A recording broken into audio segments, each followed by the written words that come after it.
Well, the next time you head to the airport, you're going to have some new options for dining. What new food and beverage options are open now? Speaking of the airport, your next trip could look a little different as RTD begins work on the A-line. And a project to expand a school in Colorado Springs could hit a snag and jeopardize historic homes that have been around for decades. Well, good morning, everyone. Let's take a live look outside right now. Look at this camera. Look how much this has changed. Wow. This is the Horsetooth Reservoir camera in Fort Collins. You can see the clouds have moved in. It's really humid, but this is actually good news when it comes to the severe weather threat for today. Thanks for joining us. I'm Corey Rose. And I'm Jordan Chavez. Good morning, everybody. Yeah, we've been watching that sunshine. It was sunny skies earlier with fewer clouds. Now that fog has moved in. To get an answer on how this is going to affect those storms later today, let's get to Chris Bianchi. Chris, good morning. Good morning. You're exactly right. So that fog that we're seeing, as you said, exactly right, Corey. The more fog we've got this morning, that is going to tame the atmosphere. So we get sunshine that will destabilize the atmosphere. It will add heat, and warmer air, basic physics, can hold more moisture. So you get more sunshine. It may feel like an oxymoron, but that will actually fuel the potential, a greater potential for severe weather later on today. Speaking of today, 67 degrees, we have two waves of storms. The initial wave of storms between noon and 3 p.m. will likely be a lower impact one for us across the Denver area. But the second wave is the one we're watching for a bit more carefully, and it will depend on how much sunshine we get this morning. Yellow shaded zone, that's a level 2 risk in terms of that potential for severe weather. In dark green, that is a level 1, large hail damaging winds, both of our main concerns. As we head over the next few hours, storms will develop between noon and 3 p.m. Then that second wave tonight between about 4 and 8 p.m. tomorrow. It's going to be pretty gray, very Midwest for us. But as we look ahead, it warms up dramatically this weekend. And I'm going to detail in your full forecast here just how those storms will impact you later on today, including our greatest threats. So, Eric, I'll have more on that in just a couple minutes. Busy weather day, Chris. Thank you so much for keeping us all very informed. We do want to talk about the drive at 7:02 Skyline up and over a crash we've been dealing with at southbound I-25 and Thornton Parkway, and it looks like the scene is clearing. We're seeing these fire trucks leave the scene this morning. We do still have an emergency crew back here, but it looks like otherwise that right lane closure has reopened this morning. Again, we just have the one emergency crew kind of in the middle of where folks are trying to get onto the interstate, so it's causing some trouble for them. If you can see it out here, folks are actually going on the inside, cutting in to get on the interstate. Some are going around it. That seems a little chaotic. Be careful if you're getting ready to get onto southbound I-25 and Thornton Parkway. Of course, there is some volume here because we had that right lane closed off. Let's take you over to CDOT. I've got another view of it here where, again, it shows things have cleared at southbound I-25, Thornton Parkway. The other interstate crash we've been dealing with is in Watkins on westbound I-70. A little bit tough to make out, but we still have emergency crews out there, but it is clearing. We had several fire trucks out this way, and it looks like we've just kind of got one lingering emergency vehicle out there for us. Quickly want to show you our map this morning. This is the Watkins crash we were just looking at. Travel for you across I-70, slowing by about 8 minutes between E470 and 76.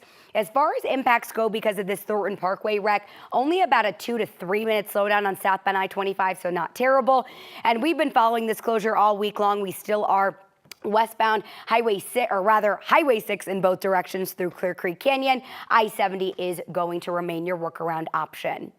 This morning, we do have a big heads up for anyone who rides the A-line or relies on it. Scheduled maintenance will be impacting service on the RTD line between Union Station and Denver International Airport. 9 News transportation specialist Brianna Fernandez joins us live this morning in Denver. Brianna, when does this big project start?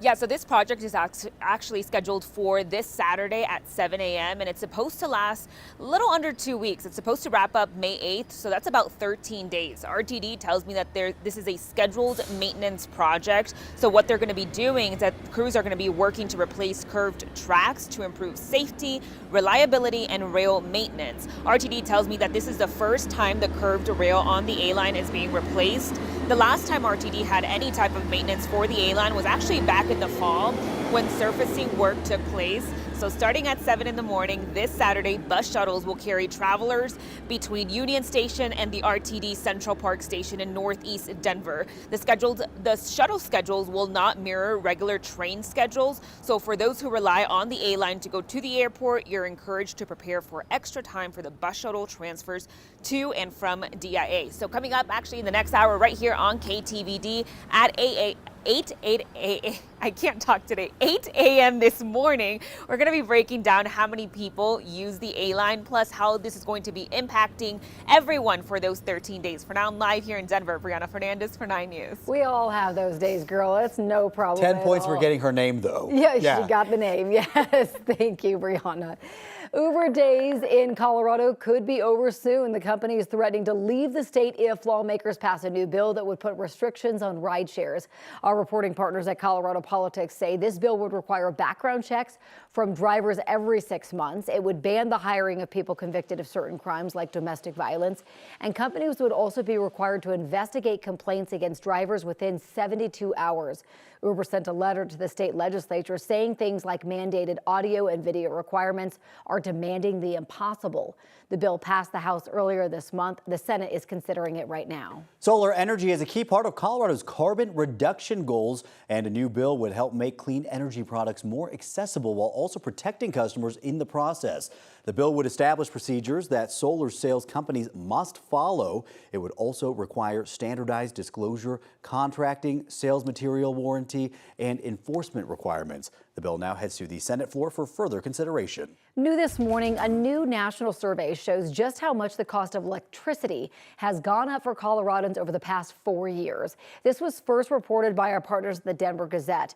According to an Ipsos poll commissioned by powerlines.org, Coloradans pay 24% more for residential electricity than they did in 2021. 24% increase in just 4 years. From 2021 to 2024, prices went from 12 cents to 15 cents per kilowatt hour. It was also found that energy costs in the state continue to climb by 1.1% every month. New this morning, the Denver metro area has the 4th largest gap in the country between the average cost of rent and mortgage. This is according to a new study from Bankrate. This study lumped Denver, Aurora, and Lakewood together, and it found that the average monthly cost of rent in that combined area is a little more than $1,900, but the average monthly mortgage payment is nearly $3,800. That's nearly a 96% difference between renting and buying. The San Francisco, Oakland, and Berkeley area topped this list. The average monthly rent there is just above $3,000, while the average mortgage payment is nearly $8,900. New this morning, a high school in downtown Colorado Springs is moving forward with a major expansion project, but the next steps in the plan could remove some of the city's historic buildings. Those buildings are on East St. Vrain Street, just north of Palmer High School. A local neighborhood group is worried that if District 11 moves forward with these plans, it would destroy the homes that have stood there for decades. These homes stand out because of their Victorian details, multiple shingle styles, and decorated chimneys, plus the rich history. That building is associated with the Cripple Creek mining boom. You don't preserve things simply because they're old. Then you preserve rocks. You preserve buildings because they have significance. The district says at this time they're only moving forward with the first phase. The future of these homes will be determined in phase 2. District 11 says they are committed to preserving history and plan to welcome more community feedback for years to come. Well, today marks 50 years since the Arvada flour mills got added to the National Register of Historic Places. It was the first property in Arvada to get this kind of recognition. To celebrate the golden anniversary, the Arvada Historical Society is hosting an open house today. So from 4 to 1 p.m., you can take a tour of the mill and learn more about its history. And then at 2, there's going to be a short program to ring in the 50th anniversary.